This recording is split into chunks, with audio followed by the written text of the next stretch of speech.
আমি বাড়িতে মিষ্টি দই তৈরি করলাম। আমি যেভাবে দইটি তৈরি করলাম আমি আপনাদের সাথে সেটা শেয়ার করছি। আমি মিষ্টি দই তৈরি করবার জন্য 1 লিটার ঘন দুধ নিলাম। দুধটা ঘন হবে, এটাতে জল মেশানো যাবে না। আমি 1 লিটার দুধ নিলাম এবং দুধটাকে আমি খুব সুন্দর করে জাল করলাম। জাল করতে করতে তার ভিতরে আমি 100 থেকে 150 গ্রামের মতন চিনি দিলাম, যেহেতু আমি মিষ্টি দই তৈরি করব। চিনিটা যে যার যেটা যে যেমন মিষ্টি পছন্দ করে তার উপর নির্ভর করবে। দেওয়ার পরে আমি দুধটা সুন্দর করে জাল দিলাম। আমি 1 লিটার দুধকে হাফ লিটার করে নিলাম। এরপর আমি আরেকটা কড়াইতে ক্যারামেল তৈরি করবার জন্য, যাতে দইয়ের রঙটা খুব সুন্দর আসে, সেটার জন্য আমি আরেকটা কড়াইতে চিনি দিলাম। অল্প লো আছে, গ্যাসের আঁচটা লো রেখে চিনিটা দিলাম কড়াইতে।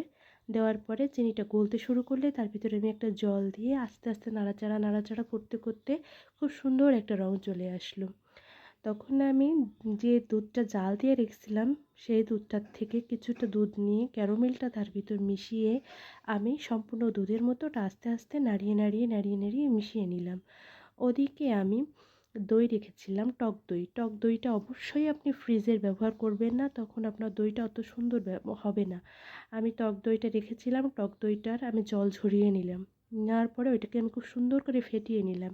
ফেটিয়ে নেওয়ার পরে আমি একটা কাচের বাটিতে নিলাম, যেহেতু আমার কাছে মাটির পাত্র ছিল না, এই জন্য আমি কাচের বাটি ব্যবহার করলাম। কাচের বাটিতে আমি জাল দেওয়া দুধটা পুরোটাই ঢেলে দিলাম। ঢেলে দেওয়ার পরে ওইটা আমি সুন্দর করে দুধটার সাথে টক দইটা মিক্সড করে নিলাম।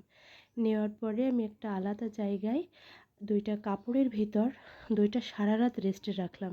রেস্টে রাখার পরে সকালে আমার সুস্বাদু এবং চমৎকার একটা মিষ্টি দই তৈরি হয়ে গেল।